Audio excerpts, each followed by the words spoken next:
biasa ya. Di dalam Tuhan kita punya sesuatu yang luar biasa tentunya.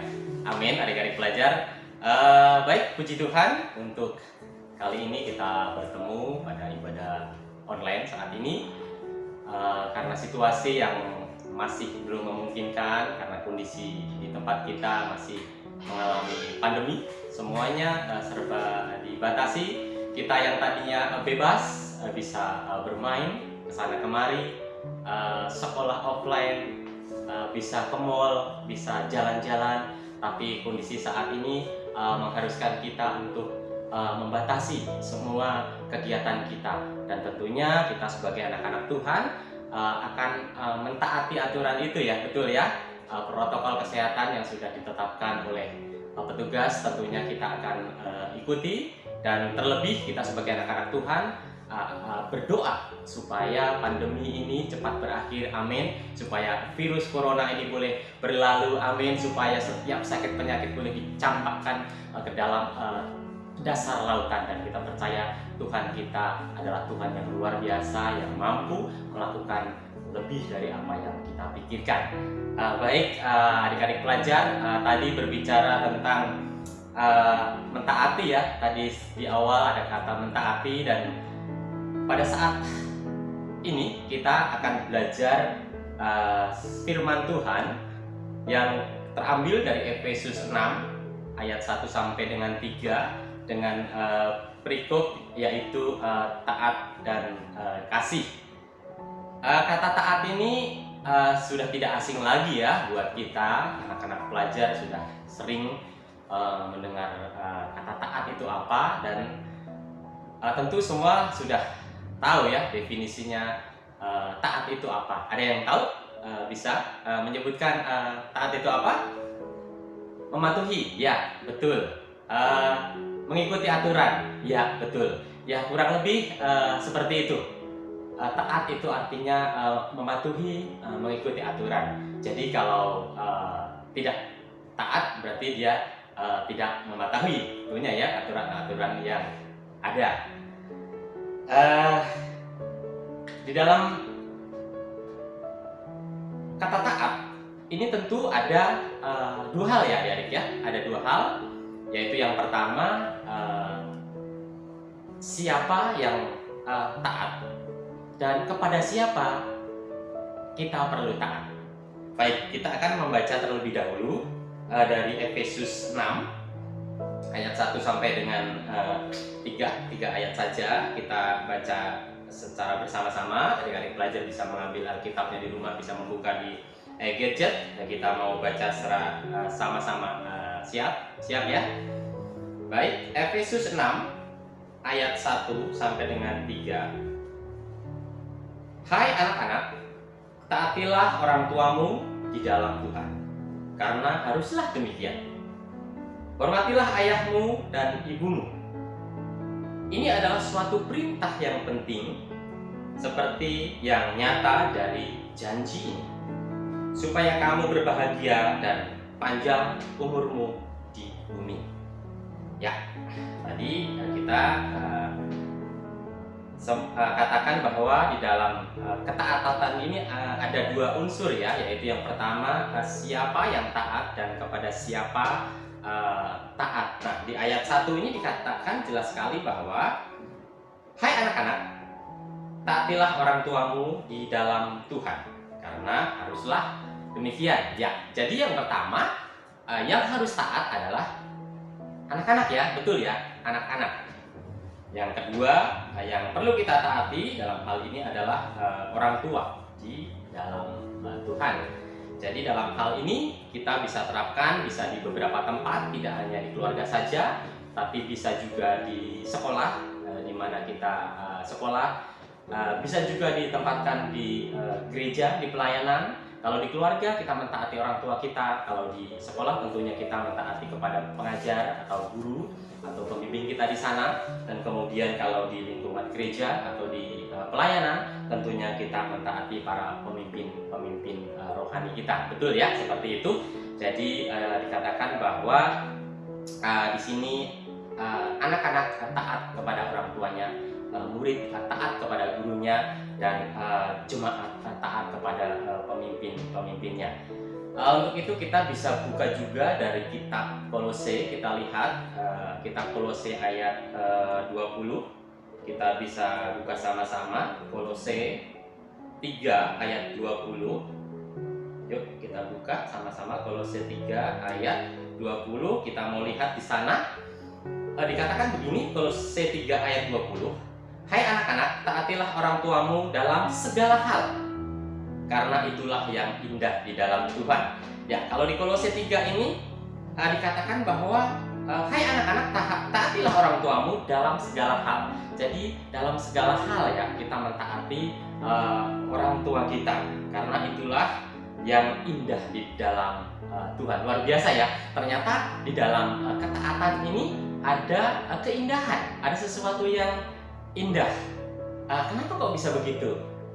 Adik-adik mungkin di rumah mengalami ya, tentu kadang dengan orang tua, dengan kakak, dengan adik suka ada kurang cocok.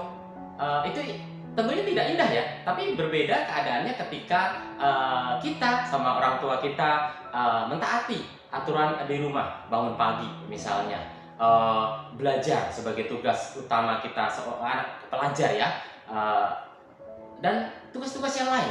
Dan ketika hal itu dilakukan, akan terjadi sebuah keindahan. Ya betul ya, indah. Dilihatnya enak gitu, kayaknya tidak ada perselisihan, semuanya berjalan dengan baik. Makanya dikatakan tadi ada keindahan. Ya, amin ya. Adik-adik kita adalah adik-adik yang pastinya bisa taat di lingkungan keluarga, bisa taat juga di lingkungan sekolahnya, dan juga bisa taat di dalam lingkungan pelayanannya. Amin. Yang berikutnya kita mau lihat juga mengapa harus taat dan apa imbalannya. Jadi dalam hal ini kita mau belajar juga tentang kenapa sih harus taat. Emang kalau nggak taat nggak boleh ya. Terus kalau taat apa imbalannya? Biasanya adik-adik kita pelajar suka apa ya, kalau disuruh orang tuanya itu suka ada yang minta imbalan gitu ya. Nah, kita mau lihat, kita mau belajar di sini sebenarnya kenapa sih kita itu harus taat dan apa imbalannya ketika kita taat. Kita mau buka dari Efesus 6 tadi ayat 2 dan 3-nya, kita mau baca secara bersama-sama. Katakan begini, hormatilah ayahmu dan ibumu. Ini adalah suatu perintah yang penting, seperti yang nyata dari janji ini, supaya kamu berbahagia dan panjang umurmu di bumi. Nah, di sini jelas sekali ya, dikatakan bahwa ketika menghormati ayah dan ibu, mungkin ada yang manggil papa mama, ada yang manggil ayah bunda. Di sini dikatakan bahwa ini adalah suatu perintah yang penting, seperti yang nyata di dalam janji ini. Jadi ternyata taat itu adalah perintah. Taat itu bukan anjuran atau pilihan, tapi taat itu adalah perintah. Nah, kalau sudah perintah tentunya itu adalah satu hal yang harus dilakukan. Ya betul, harus dilakukan ya, karena ini adalah perintah. Jadi tadi dikatakan bahwa mengapa kita harus taat. Jadi di sini kita sudah menemukan jawabannya bahwa taat ini adalah perintah Tuhan. Jadi harus kita lakukan. Ini bukan hanya sekedar anjuran, ini bukan hanya sekedar himbauan, tapi ini adalah perintah dan harus kita lakukan. Nah, mungkin kita bertanya, kalau sudah dilakukan, emang kenapa? Emang dapat apa? Ya, mari kita lihat di ayat berikutnya, yaitu di ayat 3. Itu dikatakan bahwa supaya kamu berbahagia dan panjang umurmu di bumi. Nah, adik-adik semua pasti mau ya berbahagia. Siapa yang nggak mau berbahagia? Pasti mau dong. Semua kita mau berbahagia. Dan juga dikatakan di sini supaya panjang umurmu di bumi. Kita sehat, kita usia kita sampai tua, kita bisa melayani Tuhan. Tentu itu adalah semua harapan dari kita semua ya. Betul ya, impian kita.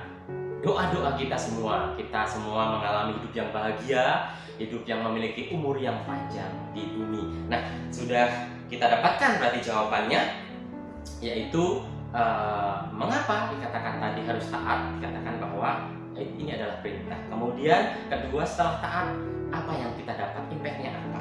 Sudah kita temukan jawabannya bahwa kita akan memiliki umur yang panjang di bumi. Jadi kita semuanya mau ya taat kepada orang tua kita, taat kepada guru kita, taat kepada pembimbing kita, dan taat kepada aturan-aturan yang ada. Ya, baik. Tadi kita sudah belajar definisi taat itu apa, kemudian terus kita tadi sudah belajar juga tentang siapa yang harus taat kepada siapa, dan berikutnya kita tadi sempat sudah menemukan jawaban mengapa harus taat dan apa imbalannya setelah taat. Kemudian kita tentunya mau melihat ya kehidupan kita sehari-hari, apakah kita itu sudah menjadi pribadi yang taat, menjadi anak-anak yang taat, murid yang taat, pelajar yang taat. Tentunya di dalam kehidupan sehari-hari ini tidak mudah ya adik-adik ya. Terkadang kita beda pandangan sama orang tua, sama saudara, sama lingkungan. Bahkan di lingkungan sekolah kita juga sering diperhadapkan pada kondisi yang kadang sepertinya kok nggak enak, sepertinya menekan. Saya dulu juga pernah mengalami menjadi pelajar ya, tentunya ya, pernah mengalami menjadi anak sekolah. Ketika di sekolah teman-teman mengajak saya untuk yuk kita cari contekan, yuk kita bolos aja, yuk kita tidak usah ikut kegiatan ini, ayo kita, hal-hal yang sebetulnya itu melanggar aturan. Tentu kita bergumul ya, kita bergumul sebagai pelajar yang takut akan Tuhan. Tentu kita bergumul sepertinya ini nggak sesuai dengan firman Tuhan. Saya tidak mau kalau diajak teman-teman untuk bolos. Saya tidak mau dipengaruhi teman-teman untuk mencontek, karena itu tidak jujur ya. Anak-anak Tuhan harus jujur. Anak-anak Tuhan tentu bisa menjadi teladan bagi teman-temannya, baik itu di sekolah, baik di lingkungannya, juga di keluarganya. Ya, puji Tuhan, kita percaya anak-anak pelajar, adik-adik pelajar di tempat kita adalah adik-adik pelajar yang jujur, yang punya integritas, yang tidak mudah dipengaruhi oleh lingkungannya ataupun teman-temannya. Kemudian adik-adik, kita juga mau belajar juga nih tentang tokoh-tokoh di Alkitab, siapa saja sih yang bisa kita pelajari atau kita menjadikan panutan. Ini adalah tokoh-tokoh yang memiliki ketaatan yang luar biasa. Kita mau lihat satu persatu. Yuk. Yang pertama kita mau lihat kehidupan Nuh. Kehidupan Nuh, adik-adik tahu ya, Nuh itu yang membuat perahu bahtera itu loh, yang ketika mau ada air bah, dia mendapatkan pesan dari Tuhan untuk menyiapkan bahtera untuk disiapkan. Dan kita mau lihat di sini pada kehidupan Nuh, ketika firman Tuhan datang kepada Nuh, dia taat. Mungkin orang waktu itu mengejek dia, itu orang kayaknya gimana ya, panas gini, orang nggak ada hujan bikin perahu. Tapi Nuh tetap taat, pegang perintah Tuhan, dan satu ketika bah itu datang, dia sudah siap, dan akhirnya Nuh sekeluarga diselamatkan. Kemudian kita juga mau belajar juga pada tokoh yang kedua, yaitu Abraham. Abraham adalah salah satu tokoh di Alkitab yang memiliki ketaatan yang luar biasa ya. Kita mau baca sebentar dari Kejadian 12 ayat 4. Kejadian 12 ayat 4, ya, langsung saja saya baca. Lalu pergilah Abram seperti yang difirmankan Tuhan kepadanya, dan Lot pun ikut bersama-sama dengan dia. Abram berumur 75 tahun ketika ia berangkat dari Haran. Jadi ketika waktu itu Abram belum dipanggil Abraham, masih Abram, meninggalkan tanah kelahirannya untuk pergi ke tanah Kanaan sesuai dengan yang diperintahkan Tuhan. Dia taat kepada suara Tuhan, dia mengikuti perintah Tuhan, tidak banyak alasan.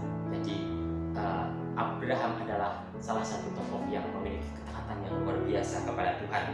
Kemudian yang ketiga, kita juga bisa melihat kehidupan pribadi Tuhan Yesus ya. Tuhan Yesus itu adalah pribadi yang taat kepada Bapa, mengikuti perintah Bapa. Kita bisa lihat di Lukas 22. Sebentar ya, Lukas 22 kita baca sebentar. Ayatnya yang ke-42. 42. Demikian bunyinya, "Ya Bapa, jikalau Engkau mau, ambillah cawan ini daripadaku, tetapi bukanlah kehendakku, melainkan kehendak-Mu lah yang jadi." Jadi Yesus adalah pribadi yang taat kepada Bapa, menyerahkan sepenuhnya kepada Bapa. Kehendak-Mu lah yang jadi, bukan kehendakku. Ini menunjukkan Yesus adalah pribadi yang memiliki ketaatan yang luar biasa kepada Bapa. Amin, adik-adik semua. Dan yang keempat, kita mau melihat satu lagi tokoh, yaitu Paulus. Tahu ya, Paulus yang tadinya menolak kebenaran, mengejar-ngejar anak-anak Tuhan, tapi ketika Tuhan pakai dia berbalik, dia menjadi seorang militan yang di dalam Tuhan. Dan kita mau lihat di Roma 16 ayat 26. Roma 16 ayat 26, kita bisa baca secara cepat saja ya. Roma 16 ayat 26, kita mau baca. Roma 16 ayat 26. Ya. Demikian bunyinya. Tetapi yang sekarang telah dinyatakan dan yang menurut perintah Allah yang abadi telah diberitakan oleh kitab-kitab para nabi kepada segala bangsa untuk membimbing mereka kepada ketaatan iman.